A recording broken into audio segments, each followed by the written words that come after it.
ఇక్కడ మనతోటి ఒక వికలాంగుల జంట ఉన్నారండి. ఇక్కడ నిజాలు తెలుసుకుందాం మనం. ఏం జరుగుతుంది, నిజంగానే పెన్షన్లలో కోత పడుతుందా లేదా, అసలుకి పూర్తిగా చూస్తుంటే కనుక గత 3 రోజుల నుంచి ఎక్కడ చూసినా సరే పెన్షన్లన్నీ తీసేస్తున్నారంటూ రోడ్డు మీదకి వచ్చి వికలాంగులు ఆందోళన చేస్తున్న నేపథ్యంలో ఇక్కడ ఒక వికలాంగ జంట ఉంది. అన్న నమస్తే అన్న, ఏం చేస్తుంటారు? ఆటో తోలుతా అన్న. ఆటో తోలుతూ ఉంటారు. ఓకే, ఇప్పుడు చూశాను ఇబ్బందిగానే ఉంది వికలాంగులు. మరి ఎలా ఉందంటారు పెన్షన్ విధానం? అన్న గత ప్రభుత్వంలో 6,000 వచ్చాయన్న. ఇప్పుడు ఈ ప్రభుత్వంలో మనిషికి 6,000 చెప్పిన ఇద్దరు 12,000 వస్తున్నాయి. అంటే ఒక గవర్నమెంట్ ఎంప్లాయీ శాలరీ 18,000 అయితే మాకు 12,000 వస్తున్నాయి, మాకు వస్తున్నాయి. అంటే మేము ఆ సొంత ఇల్లు అయితే బతకచ్చు, మా అద్దెళ్ళు 4,000 పోయినా 8,000తో మేము ప్రశాంతంగా బతుకుతున్నాం అన్న. ఇప్పుడు ఆటో తోలుతున్నా అంటున్నారు. ఈ ఆటో తోలటం వల్ల ఎలా ఉంది మీకు రాబడి ఏమన్నా ఉంటున్నారు? ఇంకా అంటే ఆటో తోలుతేనా రోజుకు 400-500 వస్తాయన్న. అంటే మనం లోకల్లో తిరుగుతాం కాబట్టి మనకి అంత ఇబ్బంది ఏం లేదన్న. మరి ఈ పెన్షన్లు పోతున్నాయి అంటూ ఒక హడావుడి చేస్తున్నారు కదా, నిజమే అంటారు? అది వెరిఫికేషన్లకు రావాలి, రాకపోతే పెన్షన్లు తీసేస్తారంటూ ఒక హడావుడి జరుగుతుంది కదా, మరి నిజమేనా అది? లేదన్న, మాకు ఇద్దరికి వెరిఫికేషన్ ఒకరోజే వచ్చినాయి. గవర్నమెంట్ హాస్పిటల్కి ఇద్దరం కలిసి వెళ్ళాము, ఇద్దరిని వెరిఫికేషన్ చేశారు. మాకు సర్టిఫికేట్లు కూడా వచ్చినాయి అని సచివాలయాన్ని ఫోన్ చేశారు. వెరిఫికేషన్ దగ్గర ఏంటంటే డాక్టర్లు కాకుండా బయట కంపౌండ్లు వాళ్ళు మాత్రం వెరిఫికేషన్ చేస్తున్నారు. పోయినసారి నాకు 75 రూపాయలు పెన్షన్ కానీ తీసుకున్నాను. అప్పుడు డాక్టర్లు చెక్ చేసి సర్టిఫికేట్ ఎవరో మాకు తెలియదు కానీ మమ్మల్ని అయితే చాలా ఇబ్బంది పెట్టారు. కింద కూర్చోబెట్టి మళ్ళీ మమ్మల్ని 3 లేపడం, అలా మాకైతే ఇబ్బందిగా అనిపించింది. ఇదివరకు డాక్టర్స్ అయితే మేము చిన్నప్పుడు సర్టిఫికేట్ ఇచ్చేటప్పుడు మాకంత అయితే ఇబ్బంది ఏం పెట్టలేదు. మోకాలు చెకింగ్ చేసేవాళ్ళు, సర్టిఫికేట్ రాసేవాళ్ళు, పంపించేవాళ్ళు. ఇప్పుడైతే మేము ఇబ్బంది పడ్డాం. అంటే వెరిఫికేషన్ అనేది చాలా స్ట్రిక్ట్గా జరుగుతుంది అన్నమాట. అయితే స్ట్రిక్ట్గానే జరుగుతుంది లోపల వెరిఫికేషను. చాలా అంటే ఒక్క పూటలోనే 100 మందిని లోపలికి పంపించారు. అక్కడ కూడా మేము కూర్చోడానికి ఇబ్బంది పడ్డాము. దాని ద్వారా చాలా ఒకళ్ళు పిలవడం, ఒకళ్ళు మళ్ళీ పంపించడం, ఒకళ్ళు అక్కడ 3 వెరిఫికేషన్ చేయడం, దాని ద్వారా మాకు అన్ని చెకప్లు బాగా జరిగాయి, లోపల స్ట్రిక్ట్గానే జరిగాయి. దానివల్ల కొంచెం మేము ఇబ్బంది కూడా పడ్డ ఇది కూడా ఉంది మాకైతే. గతంలో లాగా పైన చూడటం కాదంటారు. గతంలో డాక్టర్స్ మా బాడీ తత్వం తెలుసు కాబట్టి మాకు వాళ్ళంతా డిప్రెషన్ అలా పెట్టలేదు మాకైతే. ఇప్పుడైతే మమ్మల్ని ఇబ్బంది పెట్టారు వాళ్ళు. డాక్టర్స్ అలా మాకు తెలియదు కానీ మమ్మల్ని అయితే ఇబ్బంది పెట్టారు, బాగా ఇబ్బంది పెట్టారు అన్న. డాక్టర్లు ఏంటంటే ఒక రోజుకి 40 మందిని చూడగలరు, ఒక్కరోజుకి 100 మందిని చూసేది ఏంటంటే ఒక హౌస్ హోల్డింగ్ పోస్ట్లో తెలియదు, మిగతా ఎవరో తెలియదు. కానీ వాళ్ళన్నా వస్తున్నారు, కూర్చుంటున్నారు, పక్కన కంప్యూటర్లో చెప్తున్నారు, కొట్టుకుంటున్నారు, అంతే. పక్కన ఇంకో మనిషి ఇద్దరు అంటున్నారు, కూర్చున్నావా, నుంచున్నావా, ఆఖరి మంచాన్ని ఉన్న వాళ్ళని కూడా తీసుకొస్తున్నారు.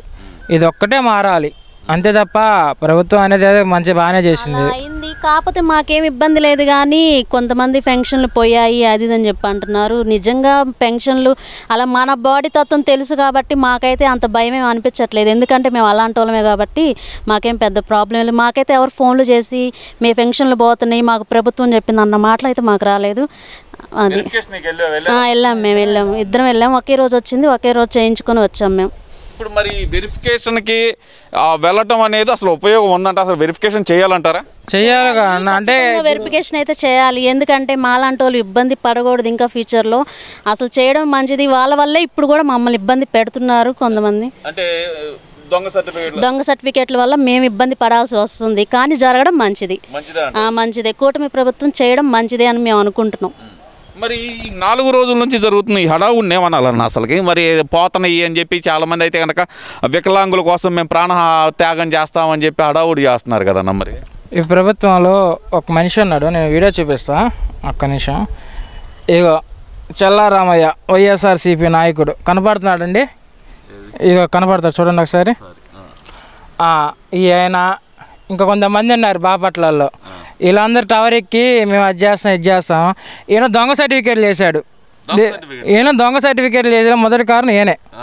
అది ఇప్పుడు మరి ఆయనే కదా మరి నాయకుడు కదా, అంటే ప్రతిపక్ష హోదా కూడా ఇవ్వలేదు కదా. మరి వికలాంగులు మరి ఈ పోతున్నాయి పింఛన్లు పోతున్నాయని మరి ప్రతిపక్షంలో ఉండాలి కదా. మరి ప్రతిపక్షం రావాలి, మరి వికలాంగులు ఎవరో ఒకరు రోడ్డు మీద తీసుకొచ్చి ఒకళ్ళని చంపితే కదా మరి జగన్మోహన్ రెడ్డి వచ్చేది. అందుకు శవం కోసం వెయిట్ చేస్తున్నారు ఇలాంటి నాయకులు. ఇవన్నీ కాదు బ్రదర్, అసలుకి వెరిఫికేషన్ చేయటం వల్ల ఇప్పుడు మీరు వెరిఫికేషన్కి వెళ్ళొచ్చా అన్నారు, మరి వెళ్ళి రాకుండా ఎవరైనా ఉన్నారా ఇంకా? చాలామంది ఉన్నారన్న వెరిఫికేషన్కి వెళ్ళిన వాళ్ళు. ఇప్పుడు ఫోన్ చేసి పిలుస్తారన్న, పిలిస్తే వెళ్ళాలి, వెరిఫికేషన్ అనేది వెళ్ళాలి. వెరిఫికేషన్కి వెళ్తేనా మీరు వికలాంగులో కాదని తెలిసేది. వెళ్ళకుండా మీరు వెరిఫికేషన్కి వెళ్ళకుండా అంటే వాళ్ళు లేదు, వాళ్ళు ఇవ్వరు. అది అంటే వెరిఫికేషన్ అనేది మస్ట్ అండ్ షుడ్ వెళ్ళాలంటారు, కంపల్సరీగా వెళ్ళాలి. మరి వికలాంగులు మేము ఇద్దరం ఎందుకు వెళ్ళాం? మేము హ్యాండిక్యాప్ కాబట్టి వెళ్ళాం. ఆయన ఎందుకు రాలేకపోతున్నాడు? దొంగ సర్టిఫికేట్ చేయించుకున్నాడు కాబట్టి లేదు. మేము వెళ్ళడంలో మాకు భయమే ఉంది, మాది తెలుస్తుంది కదా. అట్లా రానోళ్ళు వాళ్ళు ఏమైనా దొంగ సర్టిఫికేట్లు ఉన్నాయి కాబట్టి వాళ్ళు బయటికి రాలేదేమో. మాకైతే ఏమి ఇబ్బంది ఏం లేదు, వెళ్ళొచ్చాం, ఏం లేదు. ఇబ్బంది పడ్డాం, వాళ్ళు పెట్టిన కింద కూర్చోబెట్టి పైకి లేపడం అనేది మా చేసుకోలేం కాబట్టి మేము ఇబ్బంది పడ్డాం, అంత మించి ఏం లేదు. చేయడం మంచిదైంది.